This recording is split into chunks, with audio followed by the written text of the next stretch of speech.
Salut tout le monde. Bonjour, bonjour. Donc, j'ai le plaisir d'accueillir Marie-Josée sur ce live. Voilà, pour info, du coup, Marie-Josée, elle va se présenter, mais je l'ai rencontrée parce que elle est, comme moi, entrepreneuse, mais elle est aussi ambassadrice chez Means Business pour Facebook. Donc, on s'est rencontrés à cette occasion. Et je pense que je peux dire qu'aujourd'hui, Marie-Josée, voilà, c'est une des mentors, des épaulettes qui m'aident à avancer dans ce projet et à faire, à réaliser les choses que j'arrive à réaliser. C'est en partie grâce à elle. Merci, Céciane. Je te laisse la main, Marie-Josée, et je reviens dans quelques minutes. Merci. Alors, bonjour à toutes. Merci d'être là ce midi et je suis ravie d'être invitée chez les épaulettes pour parler du leadership féminin qui est un vrai sujet, un beau sujet et un sujet d'autant plus d'actualité avec ce qu'on vit aujourd'hui. Donc, en quelques secondes, je me présente. Je suis Marie-Josée Côté. J'exerce depuis 20 ans des fonctions marketing et commerciales, principalement au sein de startups. J'ai accompagné 5 startups dans leur développement en France et à l'international. Et depuis 2 ans, maintenant, je me suis lancée à mon compte. J'occupe aujourd'hui une double activité. Une activité en tant que consultante où j'accompagne les entrepreneurs à développer leurs compétences entrepreneuriales, d'une part. Et d'autre part, je suis présidente et fondatrice d'une association qui s'appelle Futur en main et qui œuvre pour accompagner les jeunes filles dans le développement de leurs compétences entrepreneuriales également à travers la création et l'animation d'outils innovants et numériques. Voilà. Donc, le leadership féminin, le leadership d'abord tout court et le leadership féminin, on en parle ensemble dès à présent. Alors, déjà, ce qui est intéressant sur le leadership,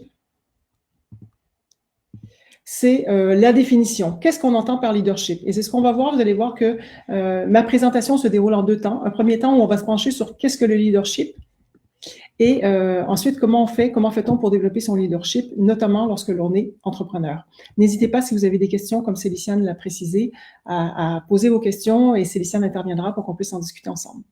Le leadership, si vous faites quelques recherches et vous ne l'avez pas déjà fait, vous allez voir qu'il y a des dizaines et des dizaines de définitions qui existent sur le leadership. Je vous en ai mis quelques-unes à l'écran, mais il y en a beaucoup plus. On voit par exemple la capacité à guider, à influencer les autres vers l'atteinte d'un objectif. Le leadership est l'influence qu'a un individu appelé le leader sur un groupe.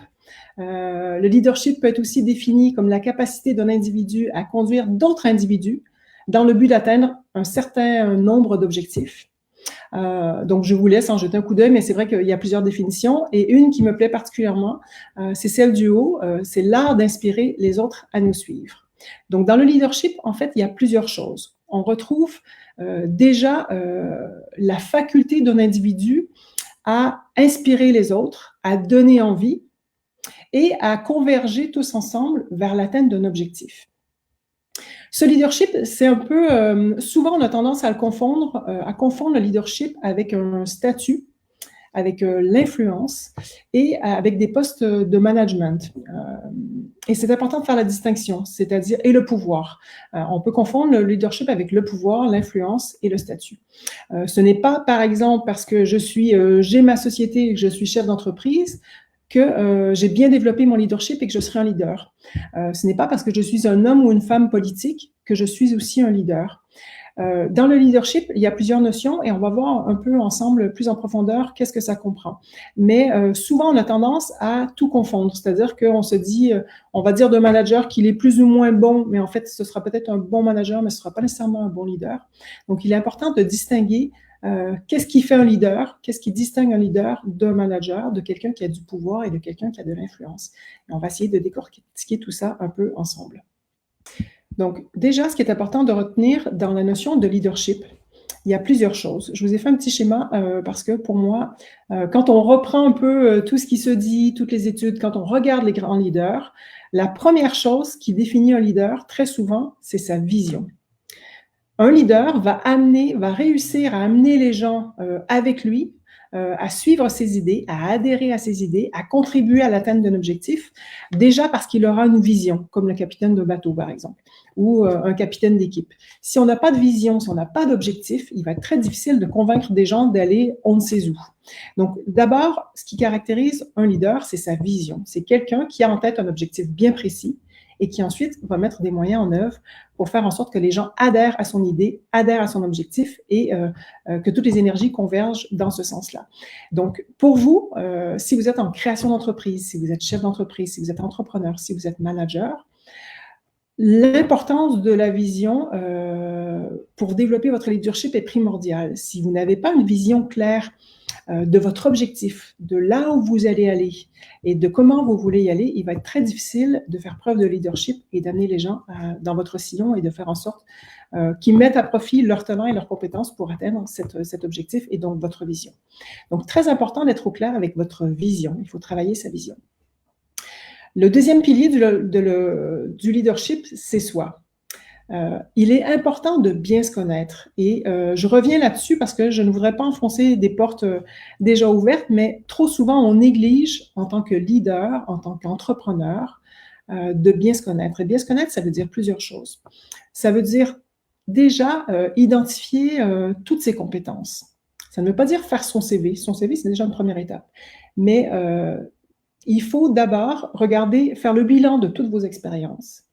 Et par rapport à chacune de ces expériences, mettre en parallèle ce que ça vous a apporté comme compétence, comme expertise, comme force, d'une part, à prendre bien conscience de votre force, de vos forces et de vos compétences.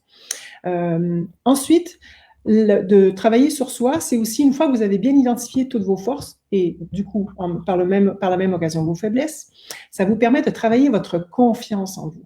Il est hyper important d'avoir confiance en qui vous êtes, en ce dont vous êtes capable et en vos capacités. Pourquoi? Parce que la confiance que les autres vont mettre en vous sera proportionnelle à celle que vous avez en vous. Donc, si vous doutez, si vous souffrez de ce fameux syndrome de l'imposteur dont souvent on parle chez la femme, il sera difficile pour les autres de ne pas douter en vous, de ne pas douter de vous. Donc, le volet soi à ne pas négliger. Prenez le temps de bien travailler sur vos forces, vos faiblesses, vos compétences, votre expertise.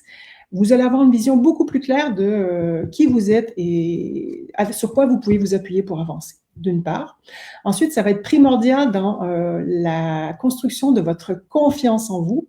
Confiance qui, du coup, se reflètera et permettra aussi aux autres d'avoir confiance en vous et, du coup, d'avoir envie de vous suivre parce qu'ils croiront en votre vision, en votre compétence et en vos facultés à les amener vers l'atteinte de cet objectif. Donc, ne négligez pas ce volet vous. Vous, c'est aussi, bien sûr, ses connaissances, mais ses connaissances, ses compétences, mais c'est aussi ses valeurs, son ambition. Quel est votre objectif en tant qu'entrepreneur? Bien sûr, objectif de chiffre d'affaires, mais de façon plus globale. Quelle est votre ambition? Quel est le rêve que vous avez pour vous? Comment vous vous positionnez? Comment vous vous voyez? Vos ambitions, vos valeurs, ce qui est important pour vous. Connaître aussi vos fragilités. Donc, ne négligez pas cette partie sur la conscience, la connaissance de soi. Et ensuite, le troisième élément, c'est l'autre. Dans un leadership, si vous voulez amener les gens à adhérer à vos idées, à croire en vous, à avoir envie de vous suivre, vous devez forcément tenir compte de qui ils sont, de qui ils ou elles sont, de leurs aspirations, de leurs besoins, de leurs valeurs. À travers votre vision et votre objectif, qu'est-ce qui va faire qu'eux aussi seront gagnants? Qu'est-ce que ça va leur apporter? Il y a bien sûr d'un côté ce qu'ils vont apporter à votre projet d'entreprise, votre projet de développement, votre projet client, mais il y a également, et bien évidemment, qu'est-ce que ça va leur apporter à eux. Et ça, il ne faut pas le négliger. Si vous voulez que les gens adhèrent à vos idées et aient envie de travailler avec vous, il faut que ça leur apporte quelque chose.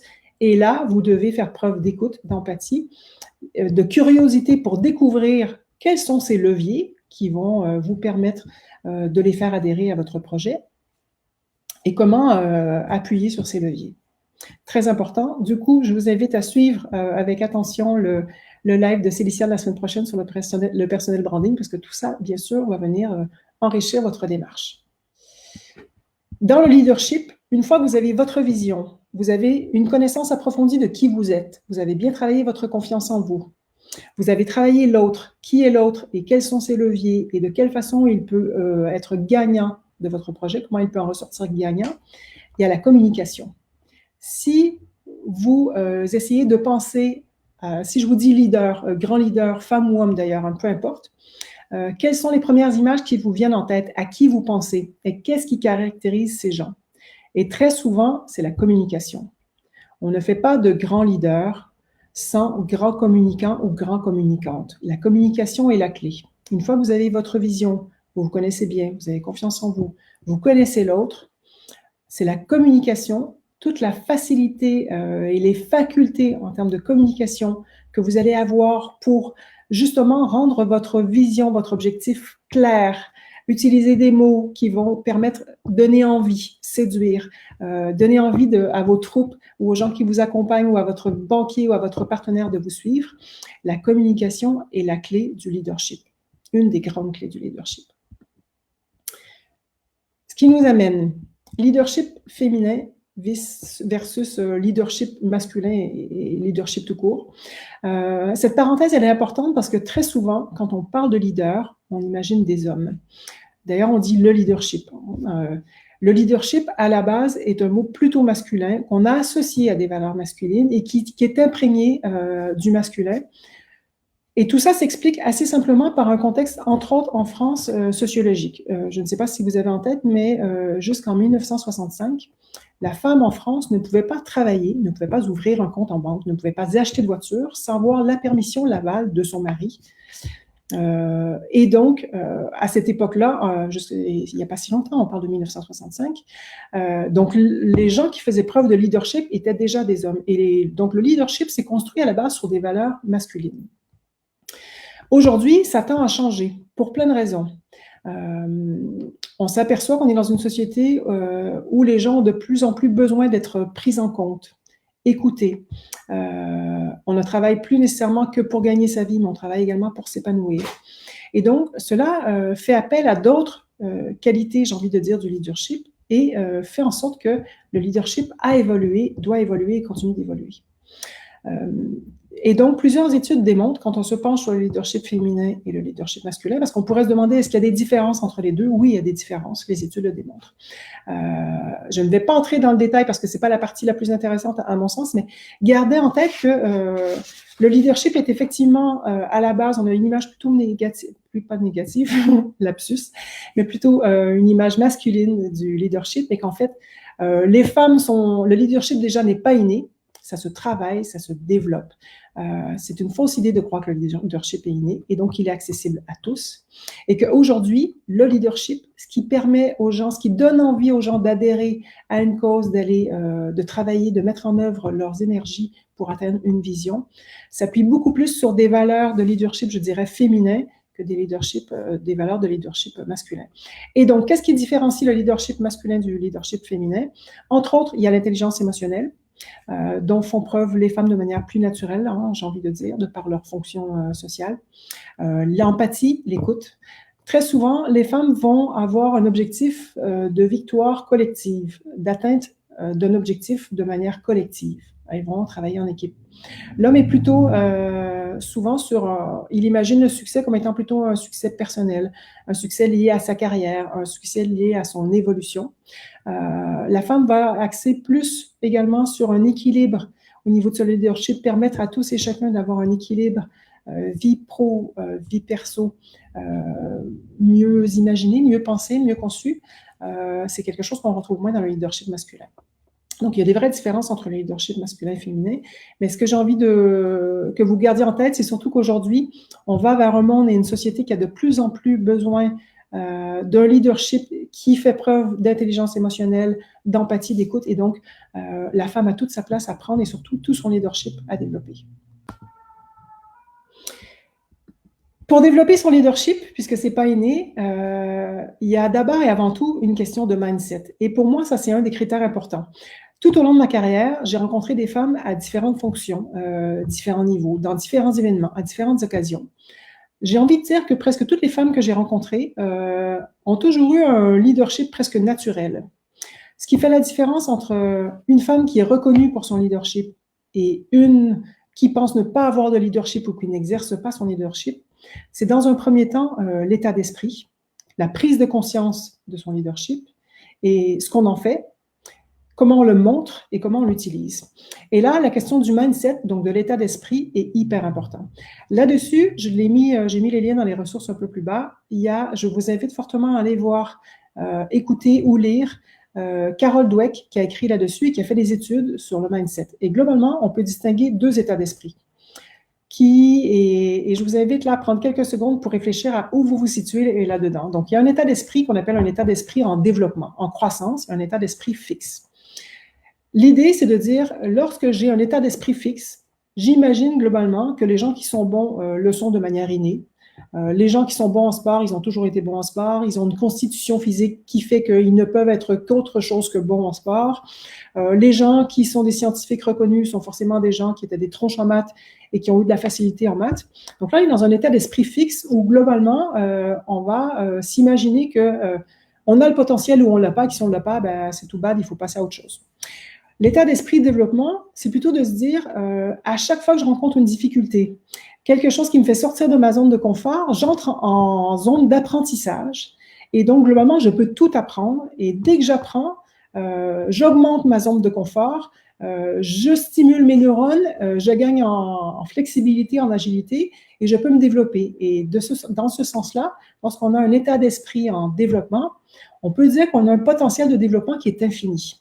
Et donc, chaque nouvelle expérience, chaque nouvel échec n'est non plus un échec, mais une expérience d'apprentissage. Prenez quelques secondes pour vous demander où est-ce que vous vous situez.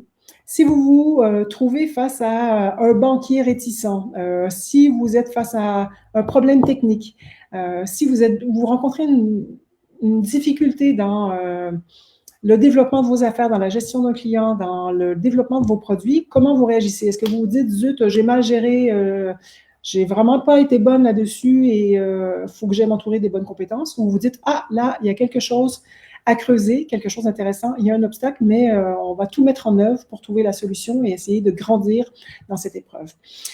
Et ça encore, c'est pas inné, ça se cultive. Donc, peut-être que vous êtes un peu des deux. Sur certains états d'esprit, sur certaines difficultés, vous avez l'état d'esprit plutôt fixe. Et sur d'autres, vous prenez le challenge à bras-le-corps.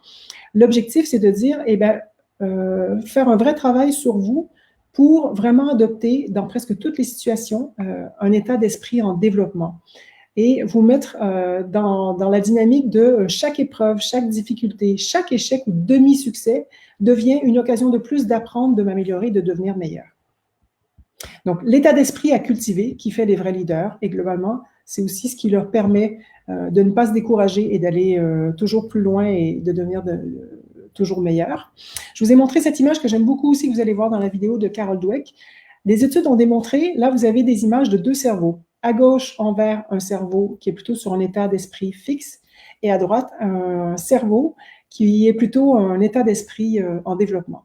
Ce qu'on voit, ce que cette image démontre et ce que vous pouvez voir dans la vidéo, c'est que globalement, quand on a un état d'esprit fixe, si on rencontre une difficulté et qu'on réagit toujours de la même façon, au bout d'un certain temps, les neurones ne bougent plus, ne s'activent plus. C'est-à-dire que lorsque vous rencontrez une difficulté, on est plutôt dans le déni et on zappe et on passe à autre chose. Et Carol Dweck a mesuré avec ses études que du coup, l'activité cérébrale est presque nulle. Il ne se passe rien. Un cerveau avec un état d'esprit fixe qui rencontre une difficulté, les neurones ne se mettent pas en action.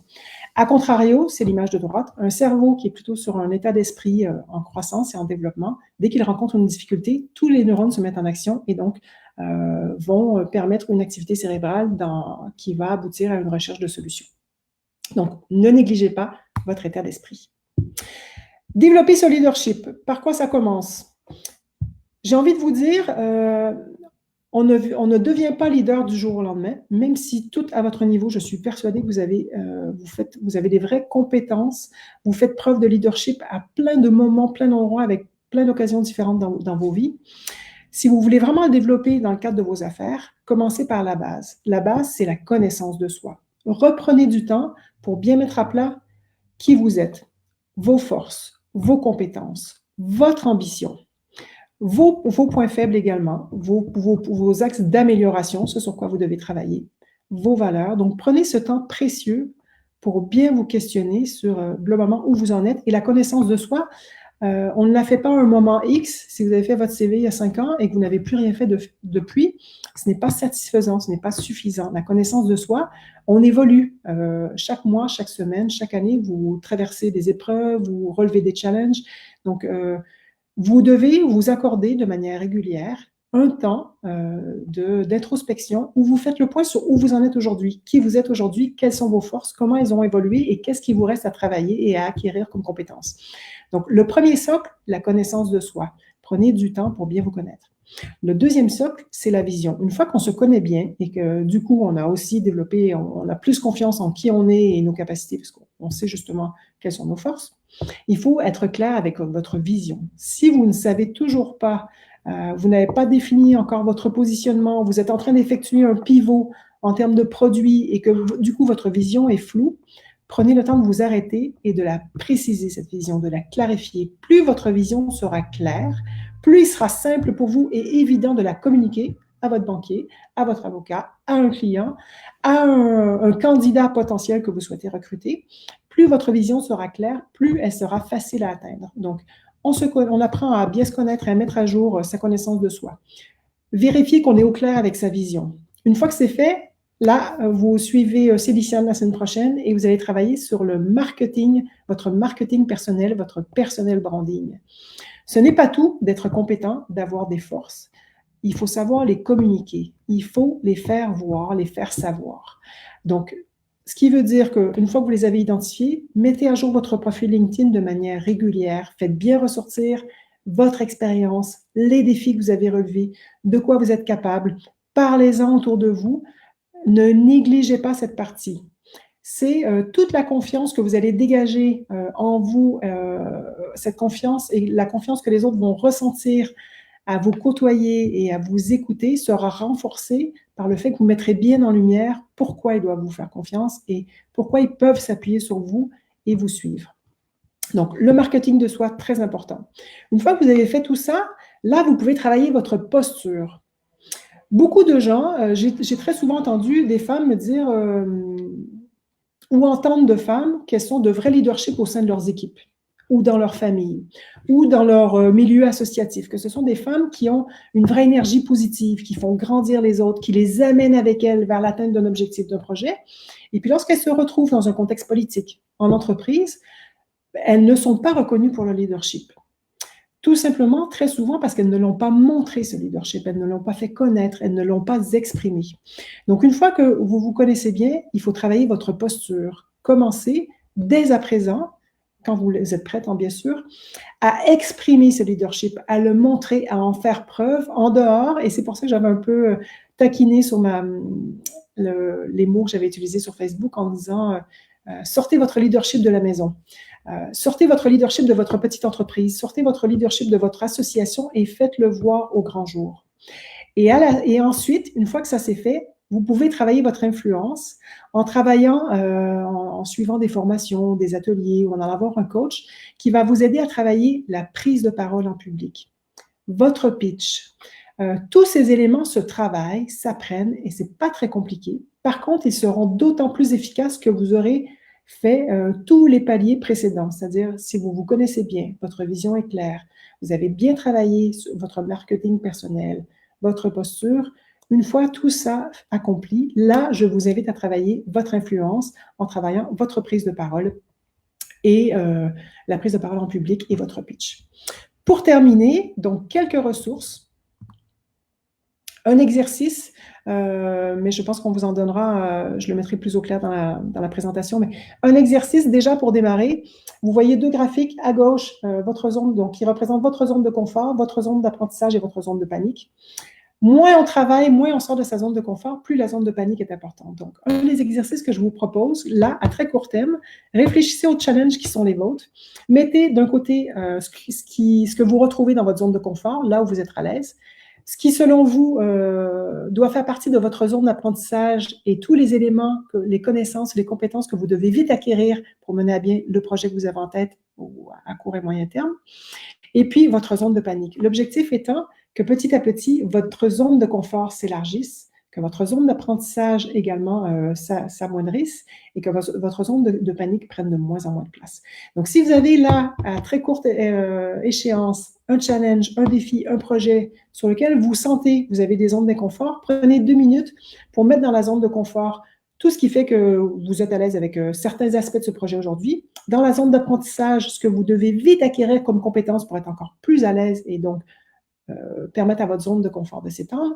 Et qu'est-ce qui fait partie de votre zone de panique et que vous pouvez peut-être dans un premier temps sous-traiter ou faire appel, déléguer, faire appel à des collègues pour vous aider.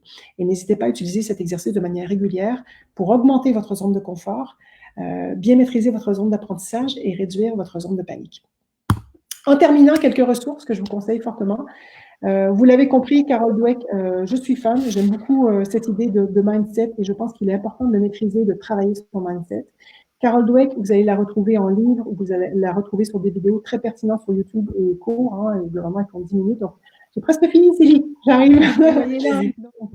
Pour trouver votre vision, on revient toujours à son why, Simon Sinek. Donc, si vous ne l'avez pas encore lu, achetez-vous vite son livre, il est traduit. Donc, vous avez des vidéos de Simon Sinek, mais il y a aussi le livre Trouver son pourquoi.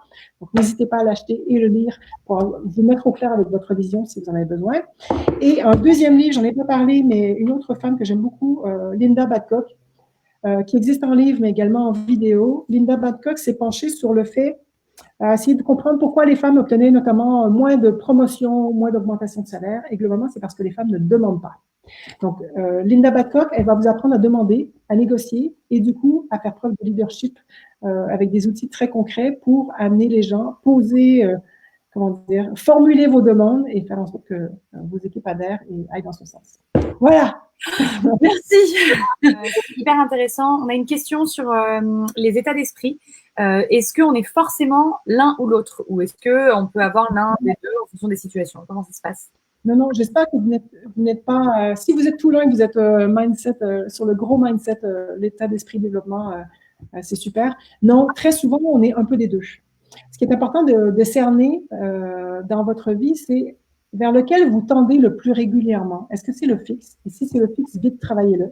Parce que, en fait, ce que ça veut dire, globalement, quand on est sur un état d'esprit plutôt fixe, c'est que vos limitations, vous les imposez à vous-même. Les freins viennent de votre état d'esprit. Et là, la bonne nouvelle, c'est qu'on peut le changer hyper rapidement. Il suffit de travailler son état d'esprit. Mais très souvent, on a un peu des deux. Ce qu'il faut voir, c'est dans quelle mesure, au niveau de votre projet, de votre entreprise, de votre management, vous faites appel ou non à un état d'esprit fixe. Et si oui, sur quel sujet, pour vite, de manière expérimentale, hein, de dire, OK, je sais que là, j'accroche et je suis tout fixe. Allez, je passe à l'état d'esprit en mouvement et donc de développement et se donner des outils. Mais très souvent, on est un peu des deux. Ok, bah, très cool. Merci pour tous ces éléments. On a Ingrid qui nous pose une question. Comment on fait pour passer d'un état d'esprit à un autre? Comment on fait pour se forcer à ça? Est-ce que tu as des tips? Je pense que déjà, il faut les noter, ces moments. Souvent, il y a une récurrence où il y a, j'ai envie de dire un pattern, hein, désolé pour les anglicismes, mais on s'aperçoit qu'il y a, c'est dans des situations bien précises. Donc, déjà, d'en prendre conscience, c'est important. Et ensuite, c'est de se faire violence, hein, il n'y a pas de secret, c'est vraiment de se dire, à ce moment-là, j'agis différemment. Ensuite, il y a un autre exercice que je ne vous ai pas mis parce que si vous faites des recherches, mais je l'ai mis dans les ressources, il y a Tim Ferriss qui propose un truc intéressant aussi.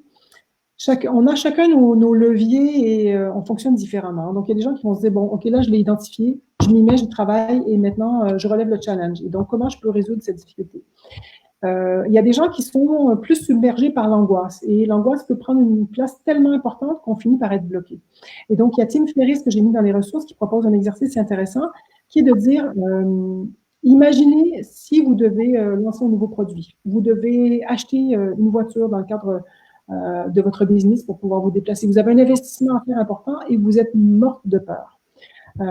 Vous devez embaucher un collaborateur, vous êtes morte de peur parce que vous savez que les charges vont tomber, vous ne savez pas si le carnet de commande sera suffisamment important pour le rémunérer et financer. Donc, ce que Tim Ferriss propose, et allez voir sa vidéo, il montre la grille, c'est deux côtés de dresser quelles sont ses peurs. Et globalement, qu'est-ce qui peut arriver de pire? Je vous donne un exemple concret. J'achète une camionnette pour livrer mes repas à domicile.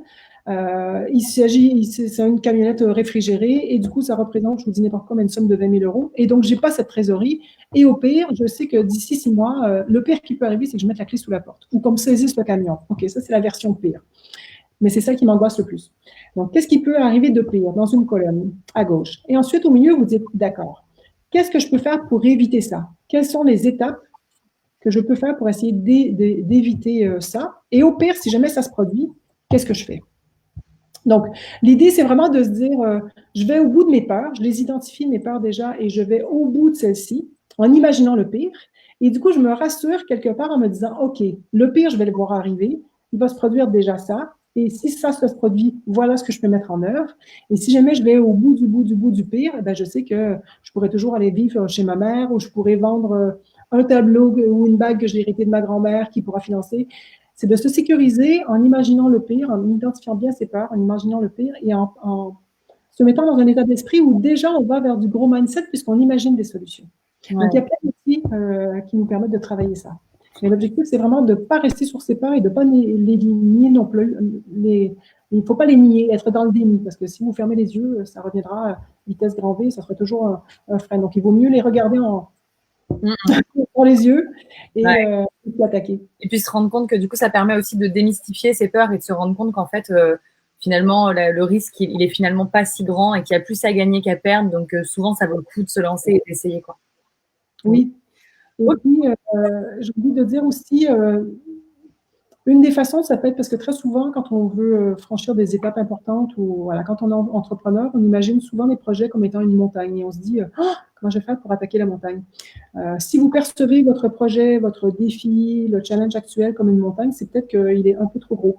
Donc, de se dire, plutôt que d'escalader la montagne en une fois, je vais commencer par une première étape, je vais faire un premier palier qui est le premier refuge. Et quel est ce premier refuge? Et comme ça, vous vous sécurisez. Vous vous apercevez bien qu'en vous appuyant sur toute votre expertise, vos compétences, le premier refuge est facilement atteignable et du coup, on va attaquer le deuxième. Ça, on en avait parlé pendant le live avec Swazik sur la confiance en soi, de la stratégie des plus petits pas possibles. Donc, je vous invite à regarder ce live si cette stratégie vous intéresse. Merci, à bientôt. Merci beaucoup Marie-Josée. Bye. Bye bye.